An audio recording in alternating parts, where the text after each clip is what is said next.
like this, man. This is pretty cool. That. Oh yeah. Well, I came across this one song, man. Can you hear it? That's what I'm about to say. But you definitely got to send me some of them Can you hear it songs. now? Yeah. Can you hear it now? Yeah, I can hear it. This is inspiration. Anyone trying to make it daily basis frustration. The visit administration, no without conversation. Jealousy and the what we try to say it. They patient and keep praying. This is inspiration. For anyone trying to make it daily basis frustration. The visit administration, no without conversation. Jealousy and the what we try to say it. They patient and keep praying.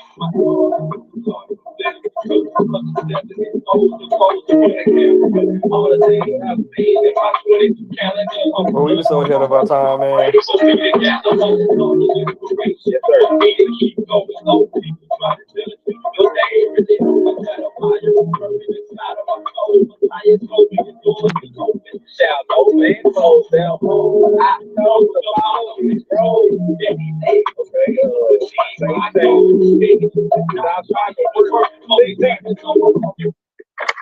Bro, you told me a story earlier about your job situation. Hello, can you hear me? Yeah. Okay, you told me a story earlier about your job situation. Okay, so if you don't mind indulging me just for a couple of seconds, I want you to listen to what you said back then.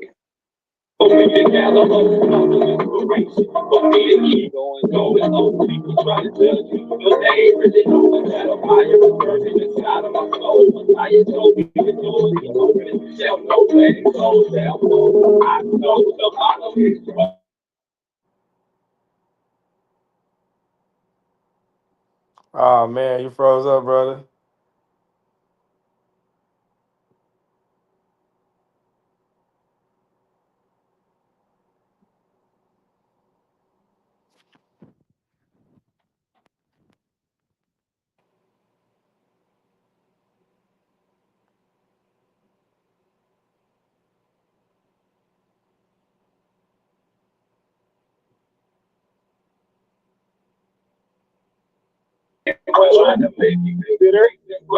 So you froze up for a minute, bro. You just came back. Okay, so I want to point out something you just said in this song, man. Because we had a conversation earlier, right? And you said something, and I said, man, I wonder if this prophecy.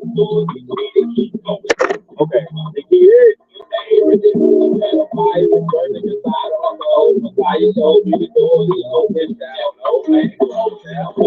I told you, bro, they made me.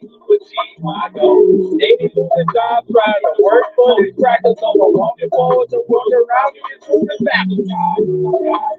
I mean, nothing like that, bro. What you got to I'm saying this so. Oh my god. By the Lord is required to teach us to inspire. I'm just saying, bro. Sometimes things are prophetic when we write, and we don't know what we're writing at the time. That's And this is 2025, so that music right there that we may have to be right. That's 22 years old, bro. At least, you see what I'm saying, bro? At least. Wow, And bro. Yeah, definitely. Hey, man, you got. I need that on my phone, bro. I thank God that you got that music still. yeah, I thank God that you still got that music, bro. Cause like that yeah, shit was powerful. That was powerful, bro. Like it that was was so ahead of powerful, its bro. time. Wow. Yeah, and before, have you went live yet? Yeah, I'm already live. Oh man, so okay, if you don't mind indulging me, so right now, this is the boy Slack going hard, man. Slack actually rapped a very powerful parable. But it took me a long time to kind of understand the parable of which he was right? Mm-hmm. And he was talking about the whole thing was like being on the lake and just being patient, like a fisherman. And man, I wish I could get that man permission, but I would like to put that out, man. But if you indulge me, it's one more verse on there, and man, we can just get into whatever. But man, I want to expose people to that music that was created back then. You feel me? Yeah, bro. And, That's crazy, bro. okay, okay. So this Like is the listening last to it verse. through the phone, bro. It's like amazing, bro. Cause Man, before you do that, real quick, I just want to say I was watching a podcast the other day, and it was speaking Okay. about Scarface was speaking, and Scarface was saying how he wished we can go back to the days, excuse me, when we had CDs, because of the money, Mm, because of the money separation. But the guy that was doing the video, the podcast, he basically was like, yeah, he agreed with that because the money was directly into the hand, but he brought up a point, and that's what you making me think of right now, though. Thank God for your collections for your way that you collected and you protected that over time. But that was the bad thing about CDs compared to digital world today. If you lose that yeah. CD, it's over with. You know what I'm saying? Like it ain't nothing you can Right. really do about. You gotta hope that somebody still got the CD. And when you play that, you just made me think about that, man. So glory be to the So creator for that, bro. Because I've been wanting to hear that music forever, bro. so here's the interesting thing though, bro. I took it from CD to digital. That's the only reason why I still have it. Because the CD I Yeah. sold it a long time ago, and I told the dude to burn it for me, man. And when he made copies, it kind of it didn't do the quality. Right? I'm gonna listen to this last verse, bro, and it's me. I'll say that. And but at the same time, after that, man, we get directly into the colorism because even at the beginning of your verse, you was like, my daughter, the slaughter of little kids in Africa, brothers selling their souls to pose in front of camera. All the things that I've seen in my 22 calendar pumps blood from my heart to my brain for me to gather up. Think about the idea of blood flow. You can make it's a dope ass verse regardless. Yeah, I And know. I was You like, got me man, thinking about myself. Like, damn, I really wrote that shit. bro, it's a hard ass verse. I say that, and I'm not trying to be like vulgar, but man, the lyrical prominence. I'm telling you, bro. That's why I say people from Southern Arkansas, bro. They don't But know. anyway, Niggas pen games was dope back then. We had an ill ass mm, pen. bro. Mm-hmm. Okay, so I'm gonna listen to this last little thing and because to form on it. But other than that, man, we can get into the color. But I'm in a mood right now. That's what it is. Oh, ain't nothing wrong with Okay. it, brother. I just say this and take patience and keep praying. Don't forget in my line with the third eye with his life. There's a time I often wonder why am I a drug burger and cooperation with no stability, constantly moving with no time for tranquility. Even though taking it in on both sides of the law. We all the world won't be wrong. The ego I can slow the move. I look forward to my hand. The stand as a man. The ease back here. Yeah, this is a transition. Man, you gotta lyrics in the grill that took the bed. Finding my people in the still this to the process that I surgically got things before and out things. So like this, I slide that to right about the people living in the project. I'm from right there with them on the edge, right in high stakes. Plenty of pots of pans, but ain't no food sitting on our shelf. I'm gonna be fine for him. I'm lost. I can't help myself. And that's when I gave my life to him and he showed me mine. Of the mind playing through his fire. It ain't like he run. It's just inspiration. Again, I'm trying to make it. They face it frustration. It's the illustration. We all the conversation. Jealousy and the hate. This is what we trying to say. They patient and keep praying. This is inspiration. Forgetting what trying to make it. Daily facing frustration. It's a living demonstration. We all the conversation. Jealousy and the hate. This is what we trying to say. They patient and keep praying. And all I'm saying, bro, that type of inspiration helped me through a lot of stuff. That's some real So talk to I'm me. very appreciative. I'm very humble to be a part of all of that, man. Just to be brought in into that realm, and thank you, sir.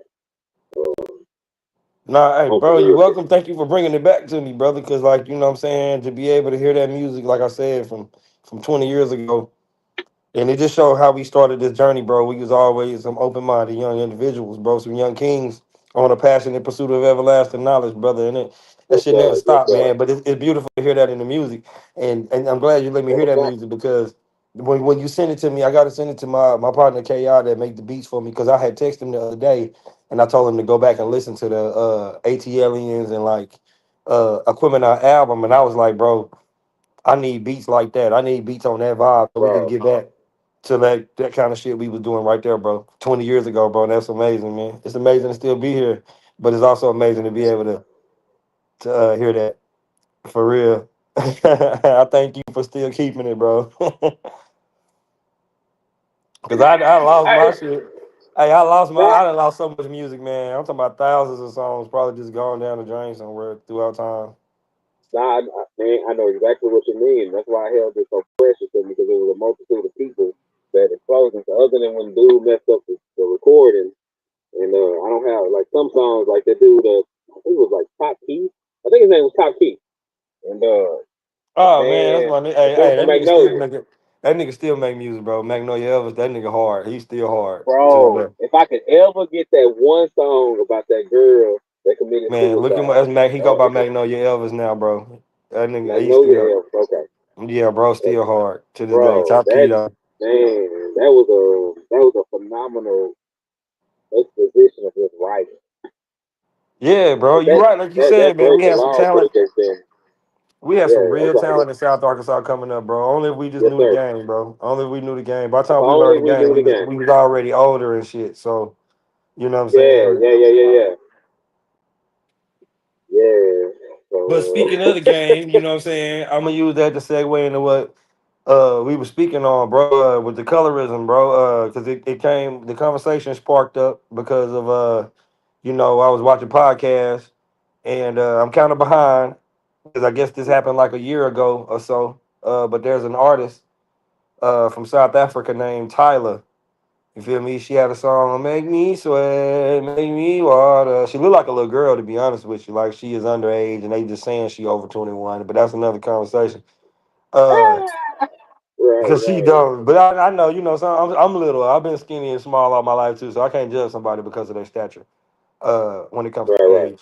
But long story short, I got into it because I seen Charlemagne the God, and some people was kind of hounding her. African Americans, Black Americans were hounding her because she goes by a title called Colored. And I think that's kind of what sparked our conversation, brother. For those who may be watching, we know the history of the word colored in America from what we know as the Black American in our experience. We take that as a derogatory term. And then, to be honest, I guess you could say in modern times, it's a derogatory term more than nigga to us. Like we are okay with nigga, and excuse my language. I don't want to get us kicked off or nothing, but we don't like to I say know, the N right? word. We rather say the N word than use the word color. But the criticism that came to her is because of the status of what she is. She denied her black, quote unquote, being black, and it just kind of it caused a problem, caused an uproar, and I think that's kind of how we got to this conversation of colorism and how it affects us to this day. Right, right. So how you feel about colorism, brother? Bro, I'm gonna tell you it's a spell. That's what I would say. You know? I'm gonna keep it real simple. I'm trying to get adjusted with the camera and be comfortable, but I think it's a spell. I think one would have to tell me what color is. You know, it's I was having a conversation with my cousin earlier, and we was talking about the word anti-Semite, and I'm like, man, somebody has to, people that say that word anti going against or the opposite of, like, you got to tell me what the thing is that I'm going against first. So when you tell me I'm black, and you tell me I'm colored or a person of color or Afro American, African American, foundational black American, you need to tell me what this stuff really means before you just say you are that thing. So to be called a colored and a color of a person of color, and to judge somebody else that's calling themselves colored, the hypocrisy in and of itself is really laughable. Because it's like, nigga, how many people? Excuse my language. How many people went by that already here? And you're trying to criticize somebody else. It's like it's the same system. If you're saying this is a global system, how you gonna judge somebody else for going by the same system and just the wording is different? Because even if you say person of color, they call themselves color. Man, there's a Disney movie, bro. This white, or I ain't gonna say this is a Dutch Anglo chick coming from South Africa to like a student exchange situation where she stayed with a couple, like a family in DC, but they were melanated, right? So she looked at them. This Anglo chick looked at them was like, "What? You guys have your own home. You can do this. You can do this." But my best friend is the help. You feel me? It's a very intriguing move. I can't think of the name of it. It's something with color, but it puts the whole idea of what that means in a different perspective of the world. And And to your point earlier, like you said, man, I want to tap in and just say, really piggyback on what you said. You can't take your American thinking everywhere else in the world. Mm-mm. Like it's okay to do a comparison, but if you're trying to apply what you believe, I'm not saying no, I'm saying believe. If you're applying what you believe onto other people and what they believe, but you can't see the connection, y'all saying the same shit. Well, that means you got some problems you ain't trying to deal with. You trying to discredit this other people. That's just my opinion though. Mm-hmm. But to discredit somebody else for some to look down on somebody for calling themselves something that these people over here been calling each other for motherfucking centuries. And I'm saying that because I deal with the idea of law, the legal definition of the word color and colored is not what you think it is. And Expound on that, brother. again, What is the legal definition for the word color? man, hmm, I don't have my dictionary, but I got this.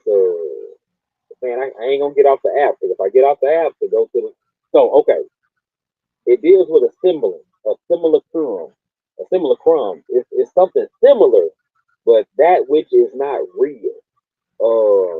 It's the idea. It's okay. Like let me say, let's say in police forces. So when a police officer do something and they don't have the authority or jurisdiction to do it, it's called the color of law. That means you believe you thought you could, but since you didn't know that shit, you doing it out of order. So you Mm-hmm. believing you can do it, but you're not doing it adequately or correctly. So you're acting out of your authority. So when you call yourself black, oh, by the way, I gotta say this too. And man, maybe we can post the actual definition because I would love to take a screenshot and post that. Because at the bottom part in the finer print of the definition in the Black Fourth Edition, Black's Law Fourth Edition. I got the fifth, I got the sixth, but the fourth edition I got on PDF, and I'm gonna tell you, words are not what we think they mean, man. And but anyway, like look up the word hell in a law dictionary, HELL in a law dictionary. You'll find out it's not what you thought it meant. But anyway, some of the last lines are like smaller print. It says a judge is bound to know these things. That when you say color, black, you know that that means nothing. It really truly means like you don't. It's basically like you don't know who you are. You're just an abstract, if you will, in law. And when I heard Amy Coney Barrett when she was getting going through her judicial hearing, Comey Barrett, I think it's Comey or Comey, I think it's Comey. But anyway, if you just anybody, if you listen, man, just simple Google search. She was talking about her black children, right? And these are Haitian children. I'm gonna say, well, you stole them because you're not gonna teach them Haitian tradition. You're not gonna teach them about the bookman. You know what I'm saying? Where they get the idea of boogeyman from. You're not gonna teach them about Toussaint Louverture. You're not gonna teach them about even in the Jamaican community about name. You're not gonna teach these people the same. So when you adopt them, what is your real goal to colonize? So I digress. I digress. But my point is, in this text, you know, I apologize, but she was talking about her black children. But a judge is bound to know when you use that terminology, you know what you should know what you're saying.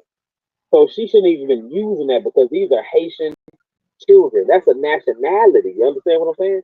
These are Mm-hmm. not a people with no land unless you took them from their land or from their culture or from their group or their nationality, and now they have no nationality. So now you can call them black.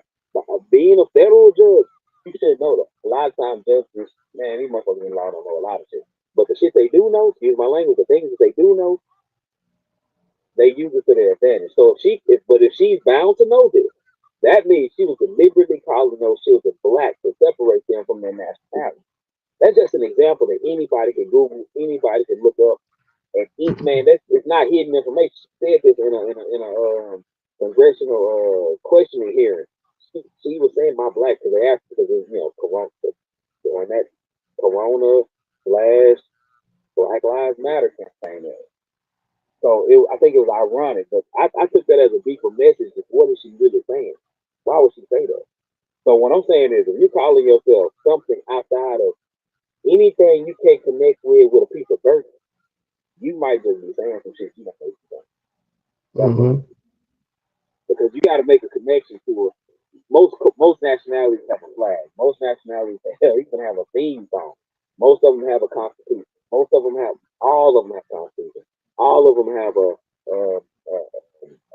spiritual tradition. All of them have a holiday tradition. All of them have, I'm gonna use the word idols, but they have their heroes, if you will, to look up to, and they have their own food. Like when I say chopsticks, that take you directly to a very specific place on earth.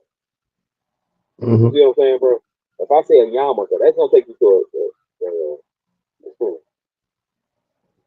I ain't gonna get into that right now. But you Mm-hmm. know, if I say um oh my God, the words are missing me right now. What is the wrap around the face in Islam? Yeah, yeah, I get what you're saying. Like if somebody's head was wearing like a turban or anything in that nature. Like you know what I mean? Right. You know what I'm saying? If I say a fez, if I say a turban, if I say certain words, man, if I say a kilt, certain words are gonna direct you straight to a very specific culture. You feel me? If I say the Emerald Isle, that's a very specific culture. If I say certain foods, if you say anything about fish, that's a coastal group. But if you start talking about eating any type of beer or venison, you're dealing with like a inner land creature. You see what I'm saying? My point is, when we start saying black, African American, when we start saying anything, what does that actually connect you to? And I personally believe, under the idea of color, from a legal standpoint, with these, dare I say, gatekeeper, Negro gatekeeper, divine nine gatekeeper, I'm saying, if you start calling yourself that which you not, if you claim that which you are not, you become that which you are not. Dr. John Henry Clark said that.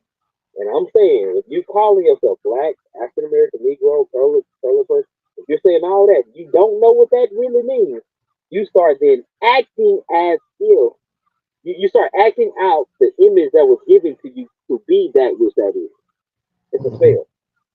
I'm sorry to get that long route just to get back to me. In my personal research and opinion, it's all spells. So, how many people speak English? How many scratch that? How many people speak black? Yeah, yeah, yeah. Nobody really speaks black. Nobody speaks black. No. Nobody speaks color. Nobody speaks person of color. Nobody speaks goddamn me Negro, which is that's a Latinized version of the word, same word. But I would say if you say Chinese or Cantonese or Mandarin, you're gonna go to a very specific part of the world. Hmm. And you know that's why it was interesting to me with the situation about learn. Okay, so with learning with that situation about color compared to black, and then like you know the American perspective. So in the American perspective, how we've been taught, we've Right. really been taught and accustomed to the one drop rule in America. We got this Agreed. one drop. We had the one drop rule in America to where it's kind of like if you got an inch of this particular DNA in you, if it gives you certain features, if it gives your skin a certain tint, if your skin has any sense of a color, and like I say, you Mm-hmm. have a certain phenotype that goes along with it, you feel what I'm saying? You're just automatically just considered black, as you were saying.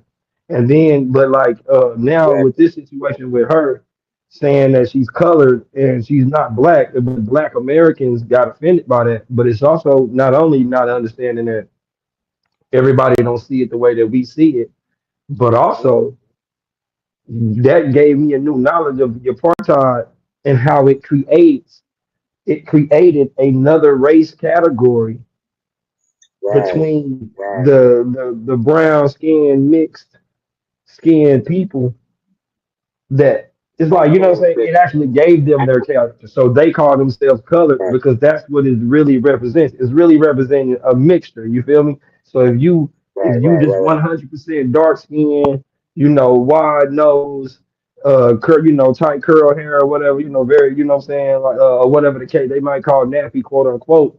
You know what I'm saying? If you one of those people, you know what I mean, you are considered black. You feel me? But it makes me also think how in America, though we are not under the apartheid, we still have, in a sense, those same colorism lines within Agree, our agree, community because agree. growing up in South Arkansas, you know what I'm saying, like nobody ever made fun of me or nothing like that, but it was always kind of made known to me that me or certain members of my family, we don't look black. We just got to be Indian. Like we have to be Indian because we just don't look like a nigga. We don't look black. I don't know. You know what I'm saying? So they just automatically assume. And I know, shout out to my brothers and sisters who believe we are indigenous because I do have indigenous blood in me, of course, but I would be a colored. That's the point of what I'm getting to too. Is you see what I'm saying? Because if I Mhm. look into my DNA and I look at my family members and I look at how bright skinned my mother is compared to how dark skinned my dad is, how brown skinned my grandparents are compared to my grandfather on my daddy's side, like stuff like that. So I would be a colored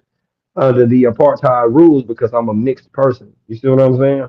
Nah, fact, But I'm fact. not mixed like black and white though. Well, I got hybrid children, three of them, man. but You got what, colored children, bro. Your children are colored. what color based on? Okay, so now you got to deal with the connotation and denotation, right? Connotatively, yes, we can say that all day. Connotatively, and I did some little research into my grandmother's lineage, and it gets pretty colored. You know, it gets pretty white. It gets on my father's side. It goes back to certain people. They are straight from the good old land of bloody England. You know what I'm saying? And I ain't got to go very far. I ain't got to go great, great, great, great, great, great. No, this is it's like great, great. And once they get great, they get real pale. Once they get great, great on this one line, all of them are lacking melanin. You see what I'm saying? Hmm. So even now, like in a person, like to your point, saying to your very great point. At this point in juncture, in what we call the United States Federation, I would have to say name. I would like to see a person that never had that type of variation in their bloodline. How far can you really go back in this culture group? How far can you get back before you get a variant?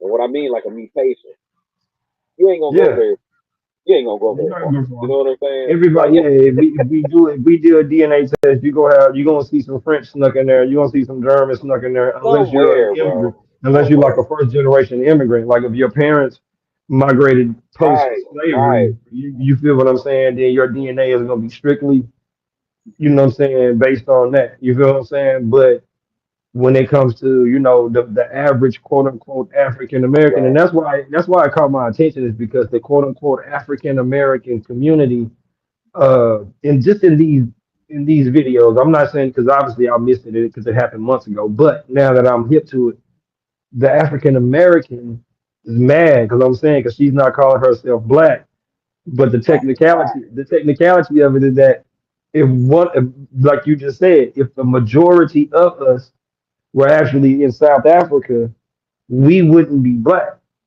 The right, majority of us would be colored. We wouldn't be black people because when we quote unquote, let's say, hey, and I'm not making fun of nobody, but right, I'm just trying to say, if I go over here to this particular club, or like my neighbors in my building from Nigeria or Kenya, every now and then one of them niggas look like somebody like me, but ah, then fact, again, there's a big distinction between how we look. You see what I'm trying to say? Because and so I don't know. I just thought it was interesting that like it's not interesting about any kind of racism, but it's just crazy how like what I'm saying, where we over here we accepted the word nigga, the N word, we accepted the N word as if it's not derogatory. But then right, again, right, right, very similar to us, they've accepted the word colored to describe the mixed person. Because as I did my research when right, I watched them videos in those different communities, some of them people, that's what I'm saying, some of them look like they was uh, Asian, like Southeastern Asian, like they could have been Filipino, like they could have been Mexican. Some of them look like they could have been Guatemalan. Some of them look like they could have been all kinds of different things. You know what I'm saying?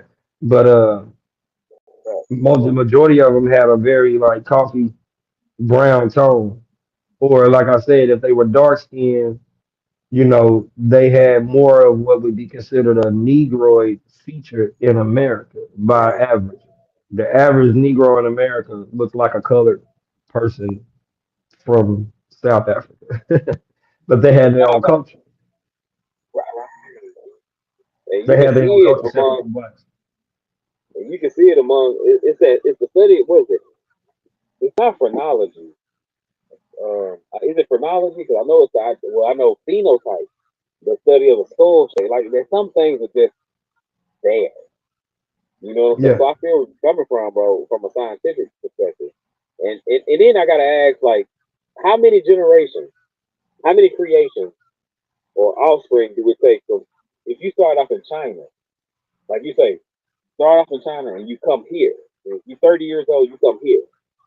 Are your children Chinese or are they American? And if they have children, can they even be considered Chinese other than the tradition being taught to them, right? From China, if their parents keep it going on. But what about 3 or 4 more uh, repetitions of that and interbreeding? Could they even really truly have a connection with China? And they I'm not saying don't. that. You see what I'm saying? But because it's the culture that in which you live in right now. Like I don't think this is my opinion. I don't know, but I'm pretty sure Chinese people historically did not celebrate Christmas. But Chinese people in America celebrate Christmas. Not all, Yeah, but because it's yeah, an I American get what you're thing. saying. They come here and So they adapt to our customs, and I agree with you, bro. On that right, level, right. I agree with you 100%. You know what I'm saying? Yeah, man. After you spend 2 generations here, bro, you an American, bro. Like all of that Black American, African American, white, none of that stuff. It's, yeah, it's That shit don't activism at that matter. point. And you take That really don't be mattering. and you take that young lady, and it's crazy because I've heard the same. I ain't gonna say it's a debate, but I've heard the same silly ass argument with British people taking black roles in America. And I'm like, wait a minute, wait. They don't when they in these movies, they don't have a accent, a British accent. But looking at them and with their American accent, I would have never fucking known the difference. Like, man, when I found out Idris Elba was, I was From like, England, what? yeah. You know what I'm saying? I was like, wait, what? Yeah, Because he's a good actor, so it's like I would have never known. no, I would have never would have known. never known. Would Would have have, never but even thought about it. we never even thought about it. But and that's the thing, like man, like if we're all And supposed to that was be mentioned.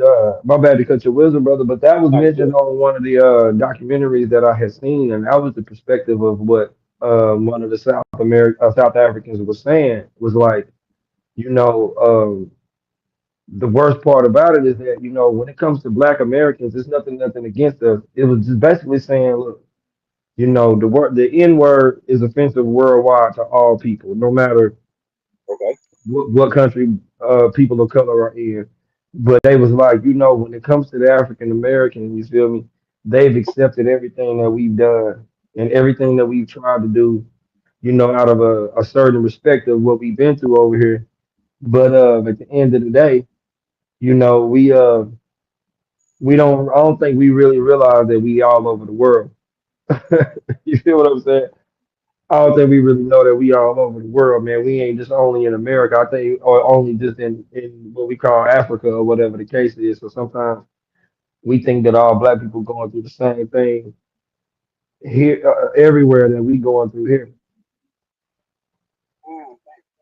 you take the Afrikaners, right?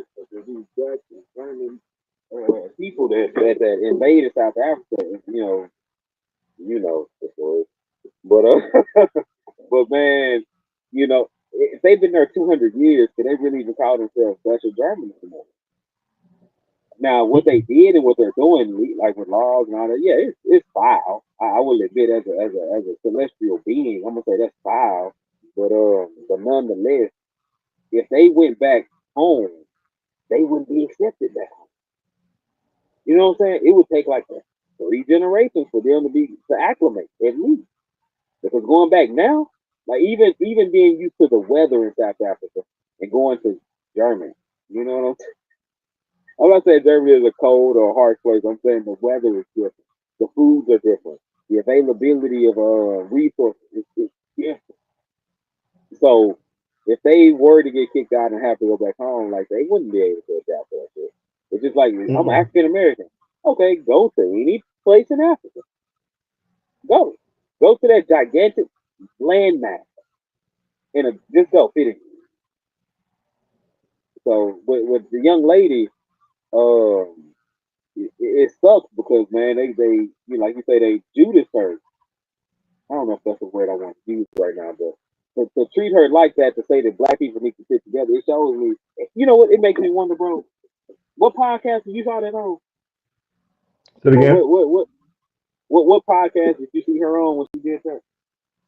well, That on this particular particular, interview? because they asked her because it was on the Breakfast Club with Charlamagne the God, and you know he was just being himself because Right, she had spoke on another podcast about being colored. You feel what I'm saying? She kept saying she was a colored woman.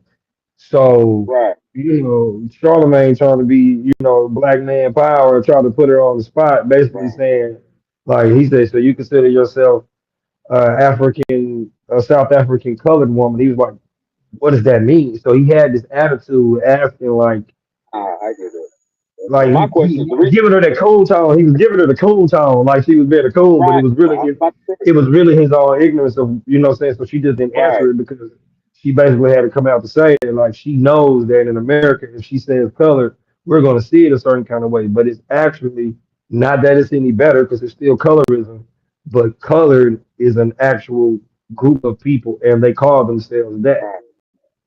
Well, my curiosity. The reason why I asked you that because man, if you have a job, right? That's not Charlemagne. He's not the owner or Envy and right now it's us and old girl. But from what I understand, I could be wrong because I don't watch the show, but I see clips every now and then. But my point is this: they have a job, and my question is, who hired them? Who's behind them? For somebody, whether we can say like it sounds like they're talking freely, but man, we all know that man. Actually, we all know, I ain't gonna say that, but if a person go into an interview, they gonna say, "Hey, I don't want to talk about this. I don't want to talk about that." It's gonna be a contractual agreement before they even get to the interview. If it's a professional type level type situation, Hmm. and I'm saying who is behind him and that allows that question to be asked to begin with. Because, like you said, out of ignorance, out of not knowing, and it made me wonder, Charlamagne, did you not know that, or you just being urged Right. Yeah, to because say, he a part of the Black feel me? Boule anyway. So him being a part of the Black American Boule, you know, he pushing his, you know what I'm saying? Right. But yeah, That was kind of I think it's a weird. little You bit know of what I'm both. But he saying? had to know that. Now, but I don't know because I didn't know that. But you saying, I think what you're saying is like that's his job. So as a journalist, Right. before a guest comes on, instead of asking her in an ignorant manner, you could have asked her more in an inquisitive manner. You could be more like, so explain to me What? what it means to be Right. colored and Right. Right. whatever you Right. can. You know what I'm saying? But instead, he just goes straight to what we think color means. You know what I'm saying? But But like, but to your point though, I ain't mean to interrupt your wisdom. But to your point though, do you remember the time that who was it? Dame Dash called him out for being a gossip show. So I would have to ask: is he a real journalist, or is it just to entertain means to hold somebody's attention? That is their mm, definition. Remember we did that where does pain Pain and Conor it comes from Conore Tennere I think and the whole the enter. So is he just an entertainer or is he a true journalist? Like have you did your research to unsee before you even ask that question really? To your point. So I would have to say, man, like Dame Dash, so like man, y'all just gospel columnists, really. Because yeah. that shit gets viewed. But if you had any wisdom about you or any intelligence, brother, maybe he got intelligence, but if you had any honor about you, you wouldn't And have you know, approached it just it straight like also that. it also made me think of a point kind of very to like if you go and question, you know, this person of color coming from another country such as South Africa, who not only did they go through the same Jim Exactly. Crow like situations we went to, but shit, that shit didn't end to 1990 for them. So let's get that understood. Hey, they just got done with 1990, nigga. I was listening to the Fresh Prince in the Bel Air. You hear me post up kicking it. Bro. We was not going through what they was going through in 1990. So let's get that clear. But on the next That's level, I would true, like to bro. say That's true. what's crazy is though, they was coming at her, and I'm only saying this shit because you trying to defend black culture in the sense of saying that she's coming over here doing music, making money, being on the radio, getting all of this airwave airtime and bung bung That's bung. But she's you know what I'm saying? She's basically saying that she's colored and is not. So you mad because you thinking like, well, you over here trying to make money and get rich off of black people, but you don't want to say that you're black when it's kind of like, nigga, y'all ain't did that shit to okay. Eminem. Y'all ain't did this. Like you ain't boycott fucking Justin Timberlake. You know what I'm saying? Like you ain't gonna And boycott people that ain't black. Why would you boycott somebody just because you know what I'm saying? okay. Well, my question is this then. Let's say Naja Boy came on the show, right? I like him as an artist, but if not, oh, what is that? Huge opossum. But let's say Naja. I'm sitting outside. I don't see it's opossum. But anyway, let's say Naja Boy came on, right? Is that the right character I'm talking about? Niger boy. Yeah. Yeah, Ain't that yeah. some rap artist from Nigeria? Burner boy. Burna Boy. Yeah. Okay, because being from Nigeria calls themselves Naja Boys, right? Hmm. That's their own personal colloquialism. But Nigeria, I thought, I could be wrong, but I thought that was named by the British. I thought Niger was named by the French.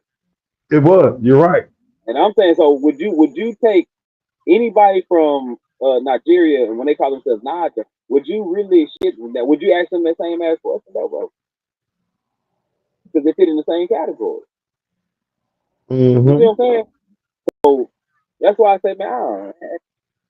If you supposed to be so pro black, man, anybody, because matter of fact, anybody that come on and say they black, are you asking everybody that's in there question, bro? Come You on, call bro. yourself a black American. Well, what does that mean? That's the same. But man, the more I'm thinking about this, bro, that's just really tripping me out. Like that was And that's the man, that issue was with colorism, and that's like why it's kind so of like it's nothing against saying that I'm black or whatever the case is, but you know what I mean, right. or white, whatever people want to say, but it just shows the ignorance of colorism because over time, Fact. as you said, our nationality, especially where the country is at this moment, our nationality is almost more important because if we cross the water and go Agree. abroad, we're going to be American. They We're might gonna still be look at American you and be like, every you time. black, you white, or whatever it is. But nigga, it don't matter what you look like. You could look like Luke, you could be Luke Kang. But if you've been over here all your life, when you get back over there, the only thing gonna be Japanese about you is your language. You're gonna know how to talk to them. And Luke And you Kang is might and you American. might be putting on the front, and you can't Chinese. You might be putting on the front in front of your parents because you know what, just like the African people when they come over here, people from different countries in Africa, when you come, you act a certain way when you're around your parents because you know they traditional and they old school. But most of the time when you over here with us, you hanging in the hood, you at the barbershop. You feel what I'm saying? You can use some black poom poom and all of that. You feel me? You over here in America being American now. You taking shots. You at the club. You at the Fact. bars. Fact. Fact. So yeah, Fact. at some point, as Americans, man, I get it that I feel like the people who have quote unquote white privilege can have privilege without being called white. They're just privileged What? Americans. Fact. I agree. But even with that, bro, like growing up at Fairview Head Start over there Yeah, on the outskirts of the Thunder Zone in El Dorado, Arkansas, bro, yeah, I yeah. remember having a crayon box and white was in the crayon box. It definitely was. It's still a crayon. So so when you say color, I'm gonna say, well, who are the non-colored translucent motherfuckers running around? I mean, Like, who are these see-through people? Like, point me to a see-through person first. Then I'm like, okay, now you got an opposite because everything has its polarity, right? Everything has its opposite. So if you're telling me there are colors, there has to be non-colored people. Who are the non-colored people? Because even if you're dealing with black and white, from what I learned this in middle school art class, black and white are not even colors. It's the absorption of light the absence of life. Mm-hmm. That's it. Everything else is in between is a variation of life. You know what I'm saying? And Mm-hmm. we can call them colors, but but on a from my ignorance, technically a black to even say black and white, you're really saying you're not even a color to begin with. How much electricity is flowing at the moment? You feel me? So Mm-hmm. I don't know, bro. Like yeah, I go back to what I said earlier. Man, it's all a spell to trick people and to get people into identifying with shit that don't even really matter. Because you're pissed off. Because a lot of times with this angry culture that we live in, that we came from, that this culture was bred from, um, you know, nigga, I like Ford, nigga, I like Chevy. Well, fuck you then. They Trump. You Yeah. know, Yeah. like, Yeah. where It's is the American wisdom culture. to see the simplicity? It's definitely embedded in us. Even if we was to erase the colors, that's what I'm saying. It's an American energy that's gonna make us. Right, We're gonna find some reason to beef with each other. We're right. gonna find some Go reason to find some reason. separate us. And maybe that's Mm-hmm. inbred in the situation based on the idea. Even if you take what they call the founding fathers, I could have swore that they were traitors and runaways. You feel me? So that created a tension in and of itself. It wasn't like a natural culture grew and expanded. It was a tension that came from where I don't. We see something great over here. We can use these people. We can take over all these resources. And y'all, General George Washington, well, you're limiting me, but over here I can do whatever I want to. So that created tension between the British. They taught us this in school. So what kind of honor was this country founded upon to begin with? You feel me? So when you bring in the color shit, it just divide and conquer. That's how I look at colorism, bro. And on another level, it's just divide and conquer. If I can tell you black, I can tell you white, I can tell you red, I can tell you yellow. At some point, you're only gonna connect with those people that are red, yellow, black, and white. You're not gonna connect with the green tree leaf. You're Mm-hmm. gonna see yourself as separated from everything else, and you're gonna be angry. Why ain't say angry? It's gonna create like a subconscious. Um, I want to be opposite of yourself. And Mm-hmm. from that point on, they're like, now there's no connection. Now we all know that we're all at this juncture in existence. We're all interconnected. We are all interconnected. And I would say that would take a lower mind, no pressure, the lowest mind, the lowest vibration, to not even think that it doesn't matter what religion or what philosophy. I've studied a few, not many, but just a few. And I'm gonna tell you, if whatever major philosophies that are out there, teachings, ideologies, religions, if you can't really connect with other people, man, you're being misled by something. Mm-hmm. It's like, and man, I wouldn't mind. I'm talking a lot, but I wouldn't mind you touching on the Brook and the Athene and the Aswan people, because even when you talk about the Brook, it says they're black in nature, but like you profoundly said earlier, man, it ain't what they now is not what they look like. It's what are your actions? Who are you? Like, how can you judge a tree really? Like you can look at a tree and be like, I think that's it. Well, that leaf, yeah, that's a pecan. But you ain't really gonna know a true difference between a pecan, a hickory, and a goddamn black walnut until you can tell that if you a person that actually know, you will know. But you can see the shape of the leaves and be like, well, but you're gonna have to wait until some actual fruit falls. You feel me? Mm-hmm. So, based on how you conduct yourself inside of your genealogy, inside of your the movie Soul, I'm gonna say that. Check that out. But inside of your conscious DNA, how do you conduct yourself? Are you a person of honor? Are you a thief? Are you a person of murderous intent? Are you one of the four horsemen of the apocalypse? I would say Right. there is a culture out there that is the four horsemen of the apocalypse. Not And for if real, you if and you they don't know pushing who the I'm right talking reason. about, you know Mm-hmm. what I'm saying? If you don't know who I'm talking about as a viewer, I would say just Google which culture group spreads more war, more disease, more pestilence, and more famine than any other group. And there you go. And then there are groups out there that's like, dang, these people are always getting beat up. They always getting killed. They ain't trying to fight no wars. They ain't trying to fight that. Well, look at that group of people and be like, well, you probably belong. It doesn't matter what you look like now, but you Mm-hmm. might belong to this group of people. And I'm gonna tell you a funny thing, and I'm gonna be quiet. I tell you a funny thing. I think most Anglos are books. I say it out loud. However, there are some Anglos that I've encountered when they connected with psychedelics, bro, they become assholes. it's like, it's like, what is it about when they try this particular element of the world that refocuses everything they think about the world? You feel me, bro? It's been like Mhm. something that's been on my mind for like the last 10 years, ever since I first tried mushrooms. And I'm like, wow, I had an awakening moment, but every cool ass Anglo that like the hippie type, they've all did some kind of psychedelic.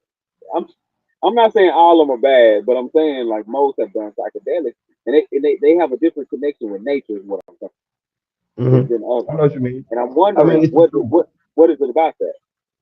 It's the truth. And see, this the thing about it. It sucks because colorism is Hmm. what has gotten us into this place to where we are. Because you're right about that. Because, like, let's say, for instance, I have friends, business partners, people who are of a lack of, a lighter melanin tone skin, right? And but I have to call you white because that's what we've been adapted to. But the truth be told, it's like, I hate to say white, but the fact of it is you're right, bro. It's a lot of drip going Right. on because we have to look at the European history, the Western European history. That's the best way to break Boy, it that's down. a better way of saying it. And shout out You to feel what I'm JB, saying? bro. I see the comments, then, folks. Shout out. So go ahead, I'm listening.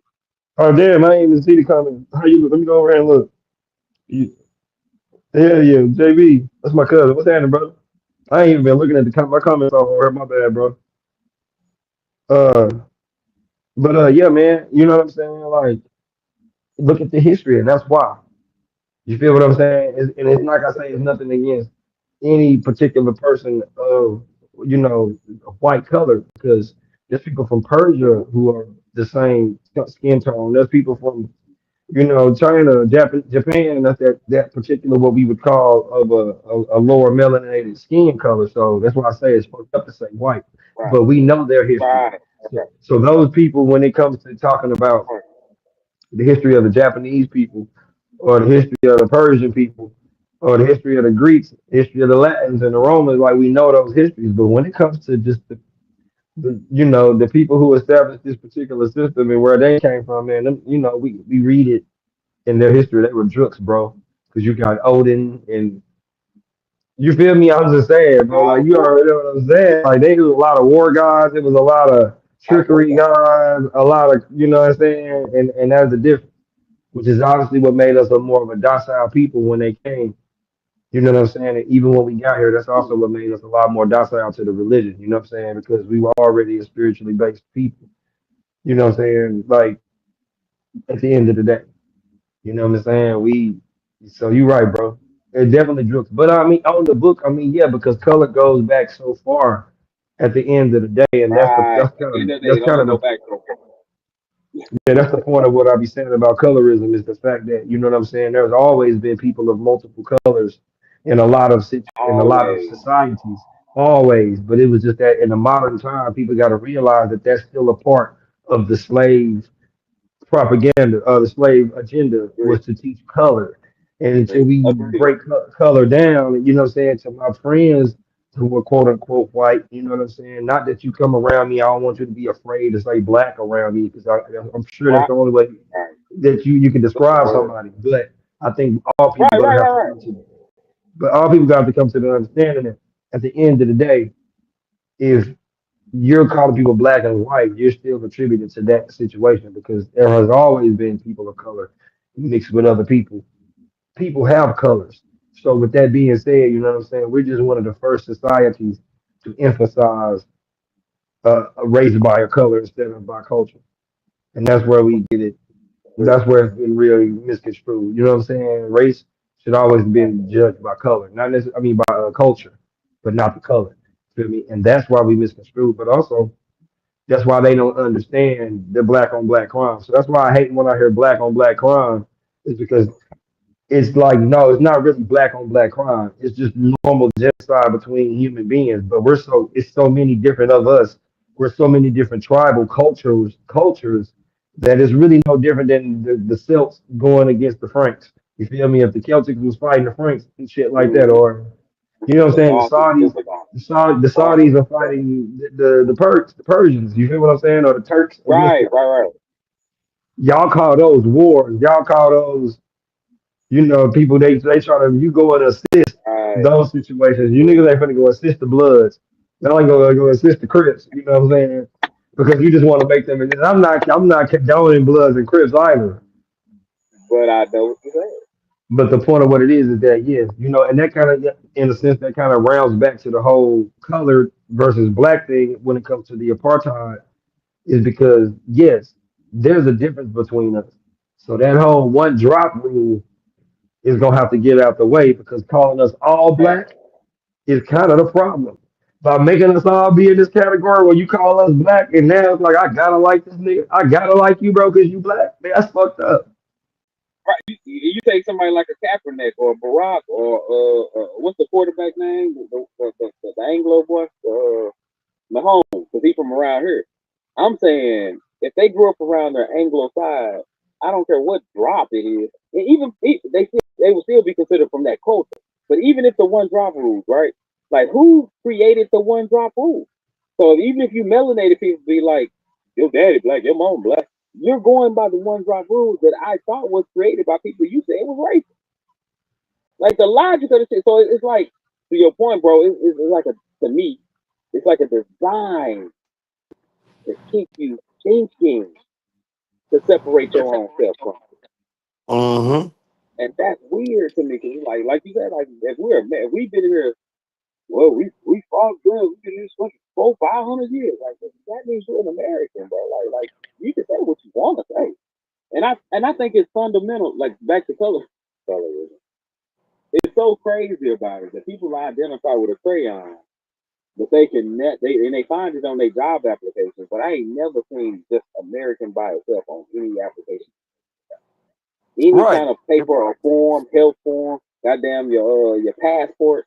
You know, you can I'm say talking you're a about you right citizen, on every but application, every you form never that see you got to just fill American. out. But everywhere we go, like you said earlier, you go worldwide, they're gonna call you an American, but you have no designation for your nationality as an American. I'm curious, like why is that? So if you keep people caught up in the coloration stuff, this is like Tariq Bay say, the master teacher, the crayon game, they will always be distracted by the crayon. Yeah, And and more I think think about how about many it, bro, I see times. it now.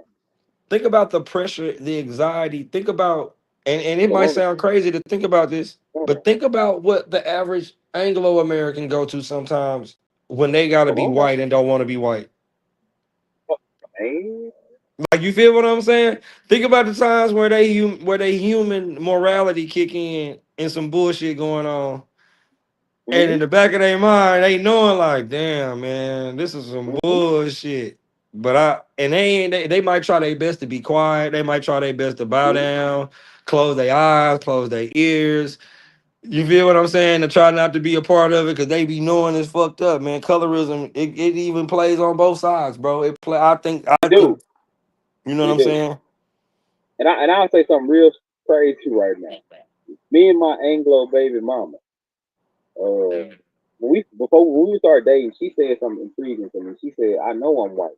I know I got privilege, and I know I can get away with stuff that other people can't." And I respected her for just saying it, right? And but as I got, because I grew up in El Dorado, Arkansas, the only people I saw was black. It's very segregated city, but and Very. mainly melanated anyway, really. But there was no hanging with the white folks. The only white folks, only white person I knew, her name was Debbie, and she was smoking a Yoli with my mama now, right? And crack, crack was the. Hey, I'm sorry, man, it bro. was banging back there. Hey, but It's crack, funny, crack bro. was the only thing. Crack is what killed That racism in Arkansas. it was a unified motherfucker for real, like for real. But but Yeah. okay, but but when I got older, bro, and started exploring life and traveling here and there, what I didn't know, because I grew up thinking like TV and watching. I didn't grow up around white people like that. So I grew up thinking white people were wealthy. They had everything. They could do everything.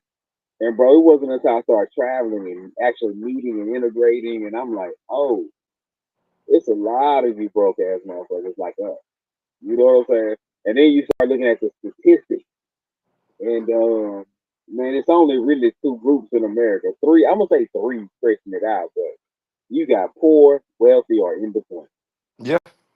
And that's really it. But if you don't know that there are so many poor white people, like man, this nation has is man. I don't think we look at because again we so focused on the crayon that's been taught to us.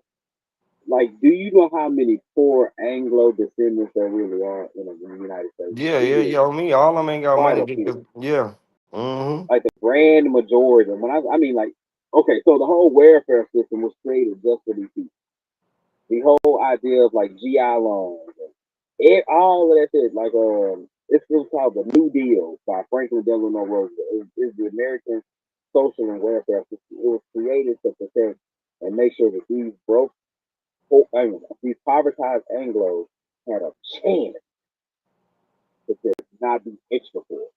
And a lot of people piggybacking that, took advantage of the benefits, but I don't think we understand, even to this very day, how many people of Anglican descent really use those, what we call benefits, but I almost say fresh, but we don't really know how many of them use that welfare system until you look at the statistics. What they say, friends lie, the men lie, women lie, numbers don't. And the numbers are just phenomenal. And, so the whole colorism, man, because I know I got to wrap it up in a few, but this whole colorism shit, if we can really break the spell of even, like I say, even knowing what it means, we'll see that there are a lot more people as a collective. Uh, when we say in our southern colloquialism, it's a lot more motherfuckers doing bad than doing good, no matter what you think. Yeah. And I think if that could, because that's what happened during what they say called slavery. That's really what the one of the defining points was. You had white. There's a definition called the white slave in the law dictionary. Where Mm-hmm. it's called a white slave, and what it is when you take a Anglican woman across state lines for we'll say for sexual fun. That's called a white slave. That's crazy. Man, anyway, it is crazy. But anyway, I was trying to look up the definition of white, and I came across that definition. But anyway, what I'm saying is, if more and more people understood that colorism, that crayon ideology is tricky, I think a lot of our tax money will be back in our pocket. I think we can hold other people when we start. Anyway, what I was saying was like slavery. That's how they divided people. We're gonna take the white slaves and make them the overseers. We're gonna make them whip the black slaves, create a divide and conquer. Y'all still both poor. You know what I'm saying?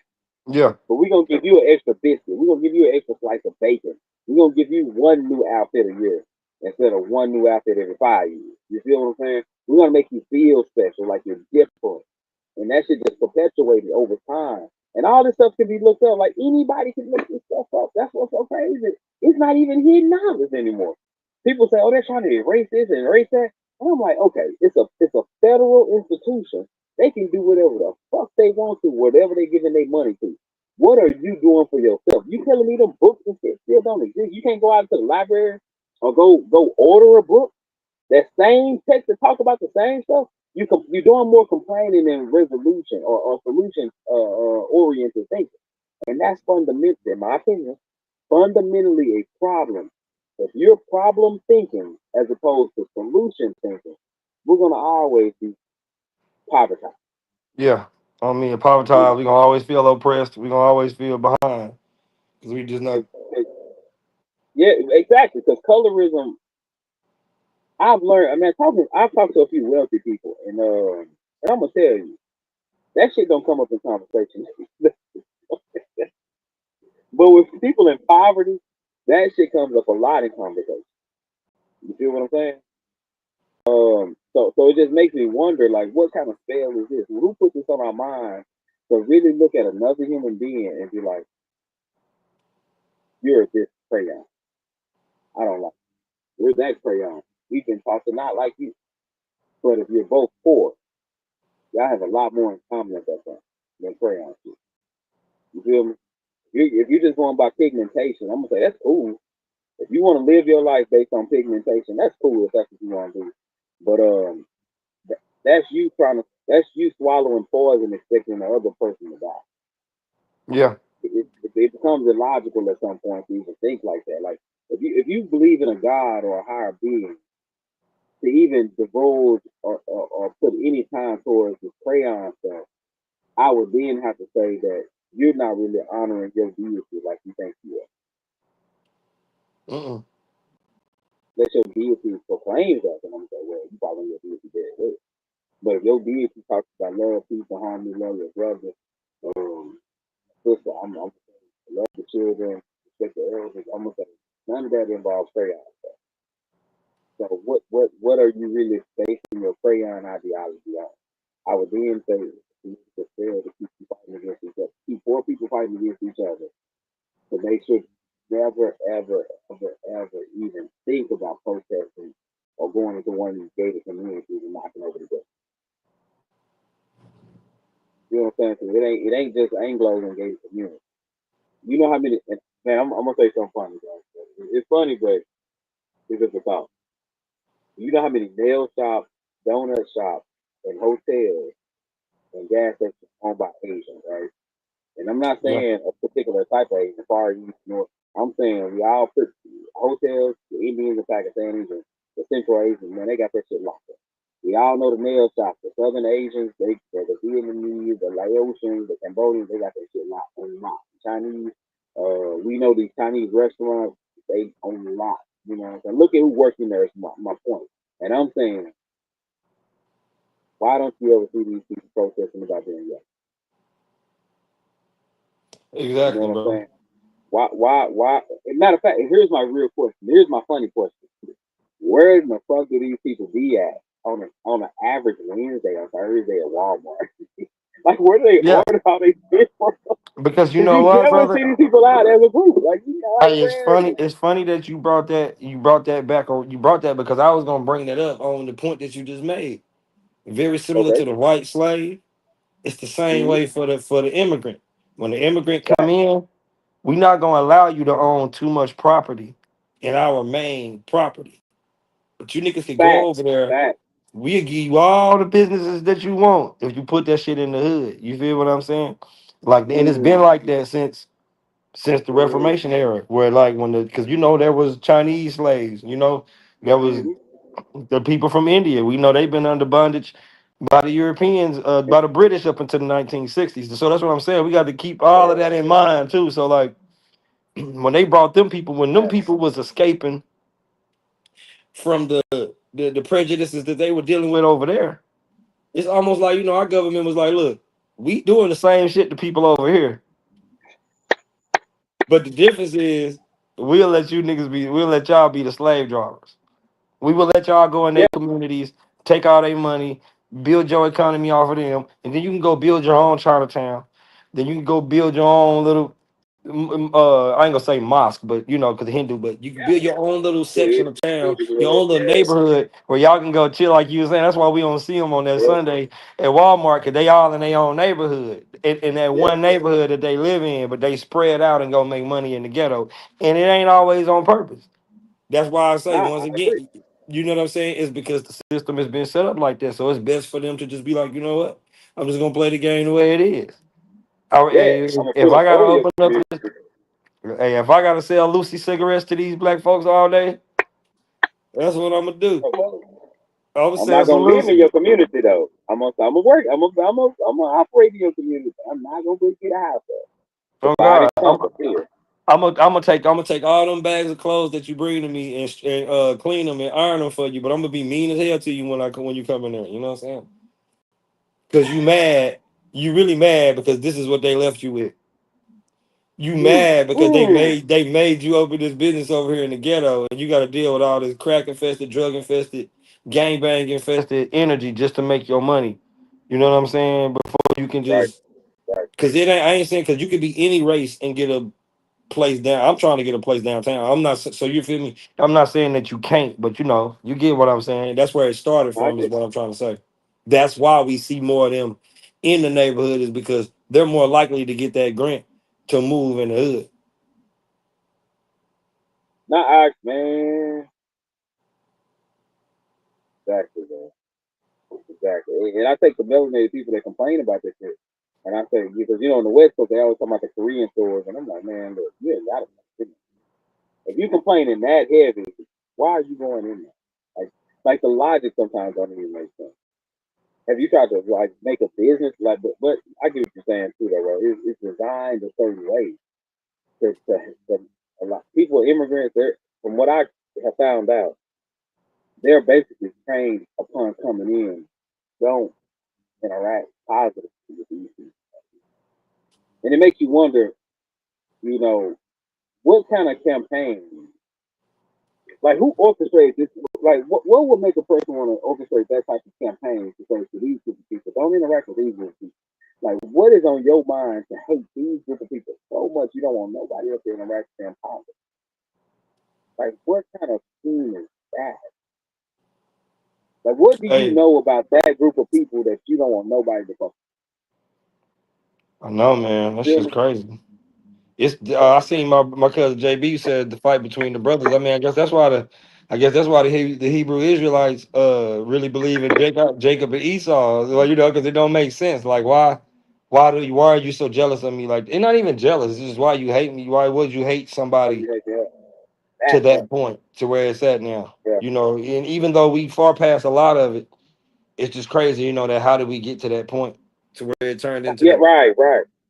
How did it mutate into that? To where you hate you don't want these people to be not. It's like when I found out about the freeway system, I used to laugh about it, and not laugh, but I used to be like, "Damn, that's interesting." Like, wow.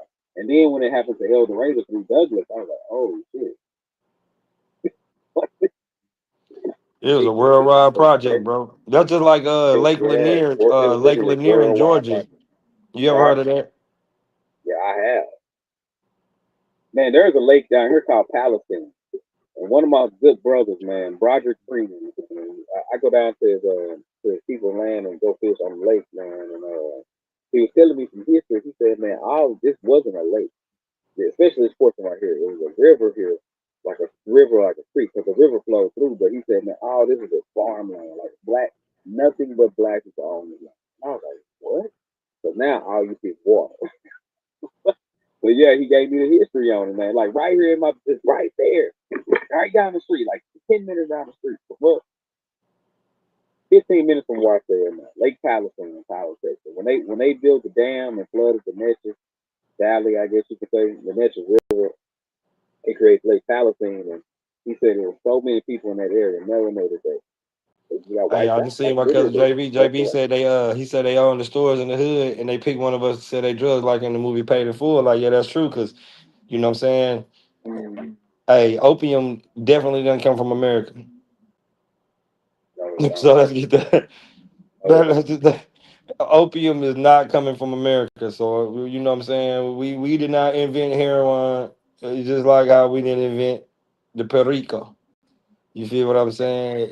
It all came from those places, and a lot of those people got trapped right in the hood with us too. And that's real Right. talk. That definitely happened. Cause like you know, and Yeah. I'm not trying to be stereotypical, but it's a colorism.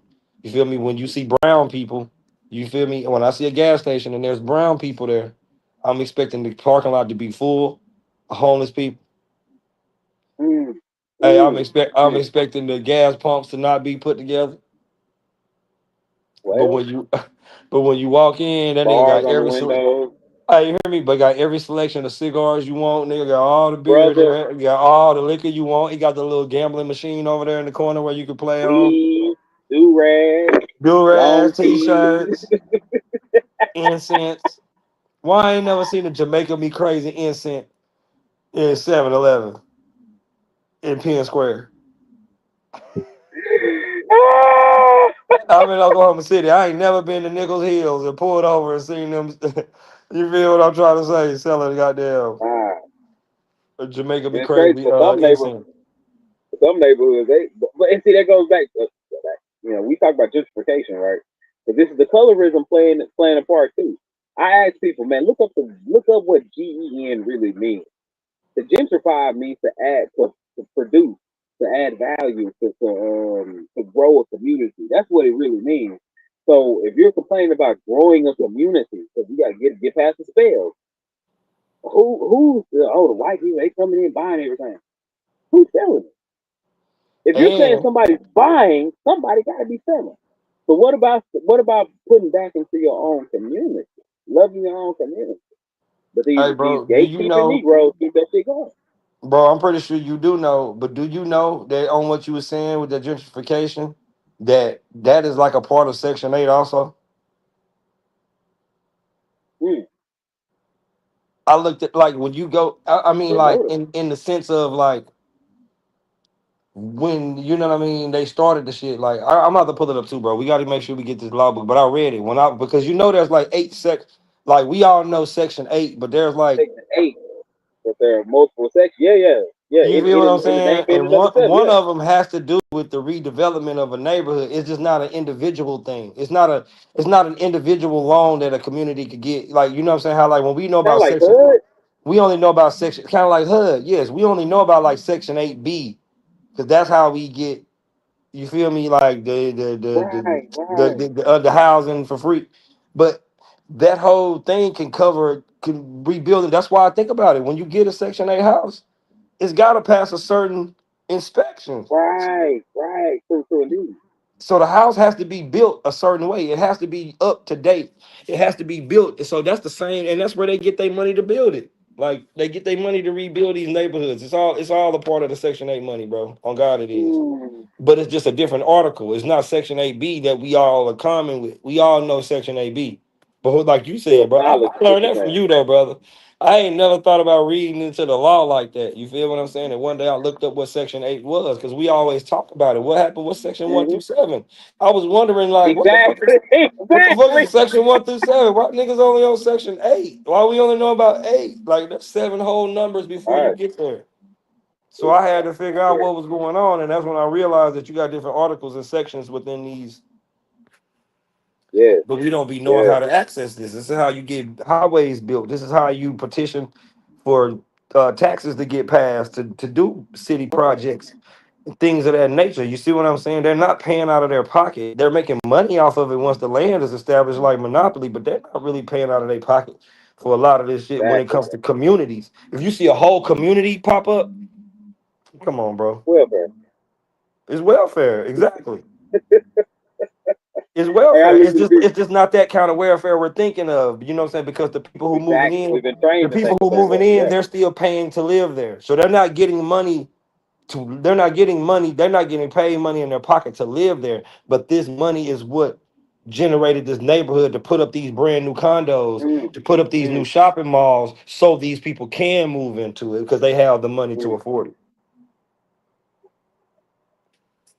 But gentrification in itself is like a Section 8 program. Once the That shit makes is sense. tore down, once it's raggedy and it ain't no more use for it, you feel what I'm saying? The government can buy that property back. And then, like I say, they can remodel it, use this government money to remodel it, and now they gonna sell it to the people who can afford to live there. I mean, it makes perfect sense. It's not emotional. It's mathematical. You know It's what I mean? So, mathematical. It's emotional because we are black people. So we well, think we okay. have so many relatives, we have so many family members, and a lot of us have utilized these governmental programs. You know what I'm saying, to keep ourselves alive. So that's why we try not to. We feel bad about it because we know somebody grandma, somebody TT, even somebody Gigi gonna get moved up out of there. That store that And you've been going to get them fried pork chops and them fried burritos. You know what I'm saying? Go get tore down because it's gonna become an eyesore. You know what I'm mm, saying? mm. And a lot of times they get lost in the taxes by not paying property taxes because offspring of the offspring of the offspring. They move to different cities, different places, and they just really don't. I ain't gonna say don't care. Some of them don't care. I've heard these stories. They really don't care. But a lot of times, out of sight, out of mind. If you didn't even know you inherited some land, and can't nobody get in touch with you, it's gone that way too. Because a lot of times, we're taught that we're urban. Like, bro, most melanated people are rural. You can say we're urban. You can say that, but most are rural, especially in the South. So, Mm-hmm. um, like even that, say somebody's urban, even suburban. Hell, that means under urban. But if you They think don't. about It's the not South, called you're that. right, bro. You hit a point too. Speaking of the South, because at the end of the day, the places that struggle, that's quote unquote black, they really mostly in the North. You feel what I'm saying? Like, Agree. I agree.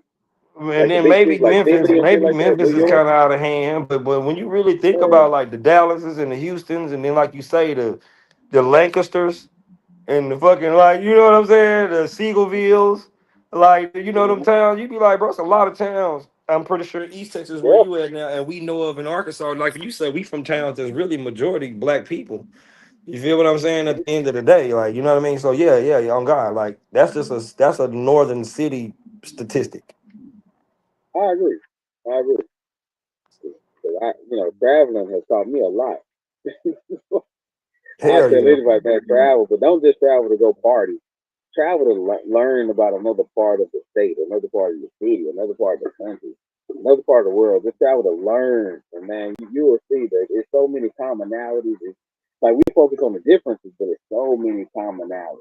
And like and I'll say this, man, the rest in life for the doctor, Khalid Abdul Muhammad, and this brother said, I can't go too much far because I got to take my daughter to school anymore. I got to get some rest. But he said, I have noticed a pattern, and it doesn't matter where I go in the world. You have a certain people on top and a certain people on bottom. I think it's interesting how they all, no matter where he said this, like no matter where he went in the world, there's a certain crayon group on top and a certain crayon group on bottom. And it makes me wonder, why isn't the crayon group on bottom treating, killing disease to get to the top like the crayon group? And and the idea that somebody got to tell you that, and I hate, try to curse too much, but you got a group of people basically telling you program. Why would you adopt that ideology? It's one thing somebody to tell you you ain't shit. It's another thing that you start believing and acting like that shit. You know what I'm saying? Like if me and you, if I say like me, I'm like, man, nigga, you crazy. But you would say like that's not being harmful, right? Because we have a type of relationship. But if foreigner say that, it's gonna strike kind of like a nerve, right? So I ask myself, if you hearing all these people, and I'm specifically saying these gatekeeping people that look like me, why are they also saying the same thing? So I would have to say that the idea of colorism is a spell, and indeed is a plot and a plan to keep people divided based on something that's so irrelevant that every child that you've ever that I don't know about yourself, but every child I ever either seen or talked to or discussing with, they all think it. So I would trust the wisdom of a child before I trust the ideations of a foolish king. Yeah, for real. Um, It is you weird trying to get because you're smart. right, bro. Because if you It, if it, you took away colorism, you would begin to see the weaknesses and the strengths in just individual people. come on. You feel what I'm If you saying? take But like away if colorism, you got colorism, if everybody, if white or even if black was the thing to be, you could be the most runt of the bunch. But just because you black or just because you're white, you gonna be getting away with shit that you have no business getting away with. You feel what I'm because saying? it's a psychological program. Have you ever seen a movie called White Man's Burden? With hmm I haven't seen it. you haven't seen White Man? I recommend wherever you get a chance. Watch the movie White Man's Burden with Harry Belafonte and John Travolta. So you got to watch that movie. it flips the idea of that shit around. So all black people are like well off, all white people are like poor. So it takes your eye like when you as a visual as a visual exercise, what they call a movie, but as a visual experience to see it flipped around, it changed how I looked at life. That movie helped me really change my perspective on America, and I started seeing poor people because I watched it when I was younger before I got on like a deep dive thing. So when I saw it, I was like, damn, so it's just poor people everywhere. I know it was like a fiction, but the idea that I started connecting like there are poor white people. So this coloration idea, it's just a trick. It really is a good ass trick. And anybody who promote it or follow it, I would have to say y'all Pinocchio. Y'all don't see Geppetto pulling the strings at all. Yeah. And I ain't gonna lie, But I seen my cousin down there. He mentioned something about when we were talking about like gentrification, and I ain't mhm, gonna lie to you. So it's like, and I'm finna kind of flex a little bit, but I'm thankful for my parents and my ancestors. You know what I'm saying? But like I got 40, like I'm an only child, so at the end of the day, I have like 42 acres of land. You know, just naturally inherited and shit. So uh, I guess I can relate to the struggle, but I can't relate to begging for reparations because shit, I got mm, mine. You get what I'm trying to say? Like I can relate to the struggle of just not having much and coming from nothing and not coming from wealth. You feel me? But I'm only saying that to say what you said here in Oklahoma. Now that I've been living here, you know, I know a lot of black folks, bro. They got a bunch of land with horses. come You, on now. Come you on see now. what I'm talking about? They got their shit. They got their 40 acres in the mule. So Come the on now. niggas who complaining is the Jesse Jackson. Nigga, you from Chicago. That's because you was trapped in a project that had more people Come on now. than my entire city had in Okay. it.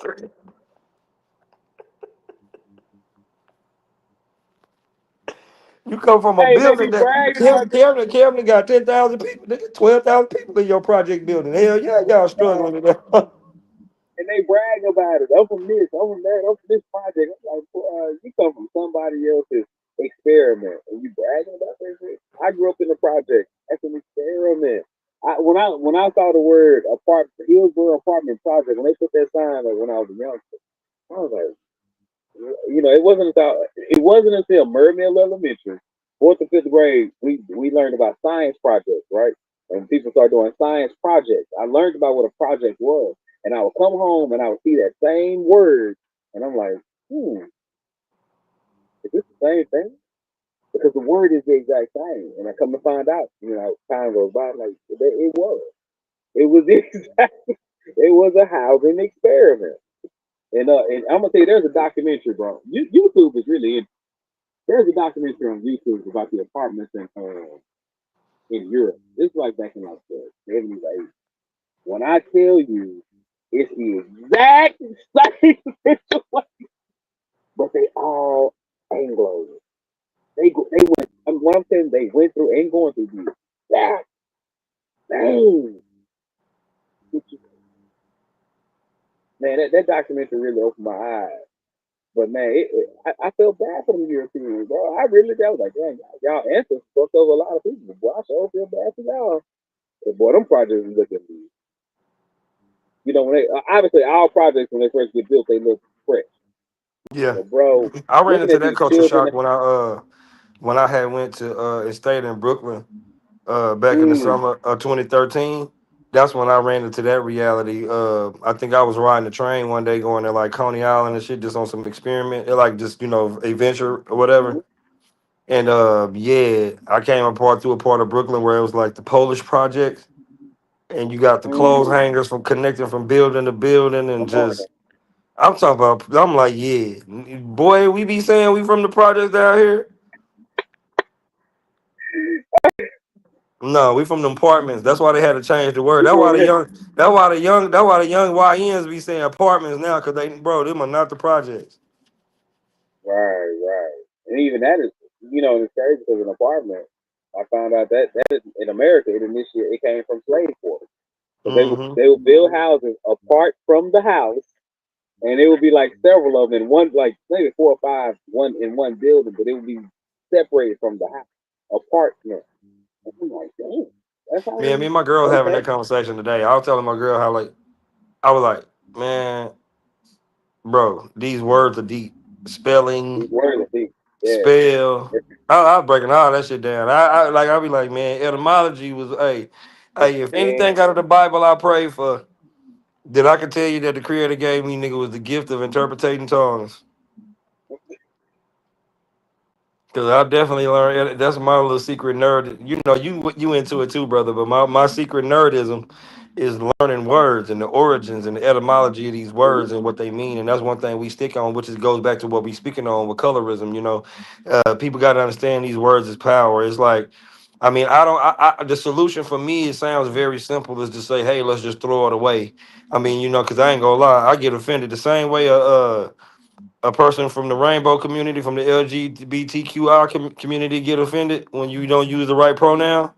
I ain't gonna lie. When I look at an application and I see black, white, African American, Hispanic, Asian, Hispanic, or not, non-white.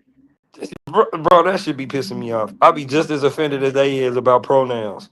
I'm just offended. I'm Nah, just bro. as offended about race on the application as you know people of the LGBTQ Q community are offended by the wrong pronoun. Won't see American nowhere. You Even the feel me? And actual I feel race. like, hey, if I gotta call him, her, and us, they, and them, you, and them, then shit, y'all need to start calling me black. If I can't use the G word, and I'm not saying I want to use them words, I'm just seriously saying that, like, if it's to a point of where it's like this community can create an identity, then that's the point Mm-hmm. I'm making. So I'm not trying to get flagged. I'm not, you know what I'm saying, but Nah, I I'm agree. I seriously agree. saying out of respect though. But out of respect though, if you can get the world where the world stop using, you know, the F word or like the G word or, you know, like I said, you know what I'm saying? If you see somebody that wants to be that's transitioning, you gotta respect them as a her or vice versa. If that's the case, it's the same with colorism, bro. You gotta stop calling me when you know what black means. Because if I go do a DNA thing from heritage.com or whatever, and only 30% and if only 30% of my DNA is sub-Saharan African, how does that make me black? I don't know. What if 45% of my DNA comes from Eastern African? And majority of them are considered Caucasian, no matter what color they are. Mm, this is interesting. They're not around the Caucasus Mountains, but yeah. Right. It's just because they ain't got the wide nose. Mm, mm. Phenotype. The phenotype. It all goes down to phenotype. They're the Which people that now created that which shit. probably was one of the original ways that from what I've learned from people from the continent, that was one of the original ways, as you said earlier. That's how you know what part of the continent somebody from, what tribe they were from. It wouldn't just be the color of their skin. It'd be more of the phenotype, like head shape, forehead shape, the back of your head. You got an egg head, you got a box head. Right. I got a moon face. You know what I'm saying? Like that's how Or you like know. maybe You could from Sudan. Like a lot of Sudanese people, they are very dark, but they are also tall as shit. They could be tall, light pale, but they are tall. and they have like this is why they be considered caucus because they have like that you know they got that point. Some of them have that pointed nose, that straight nose. Man, a dude on my mail route, he's from South Sudan. He calls him. He says he's Arabic. But man, when I said that man tall, I'm like, God, he said, yeah, that's average. You like 7'1". That's average. Right. Hey, bro. See, It, that it goes is back into this colorism. Culture is really right. more important because, like you say, he'll call himself Arab. Mm-hmm. You calling yourself See? Arab, but you Nubian, but you look Mm-hmm. Caucasian at the same time, but you call yourself an Uh-huh. Arab because that's your culture. That's the culture you adapt to.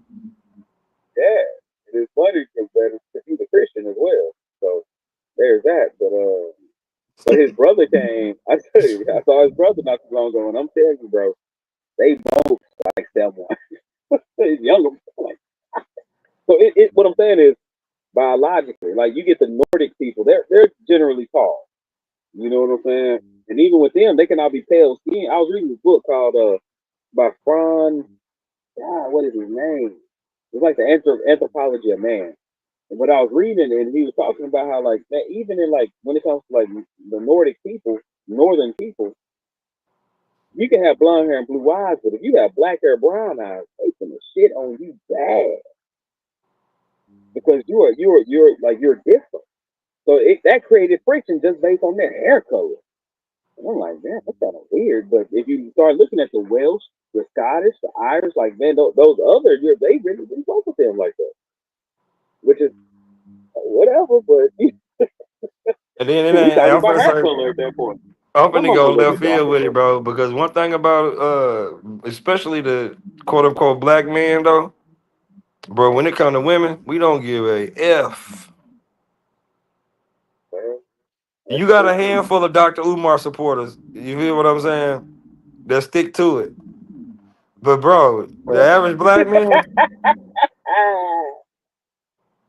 you know what I'm saying? The average black man, you leave that nigga at that nail shop with the doors closed and the lights off, he finna have a fun time.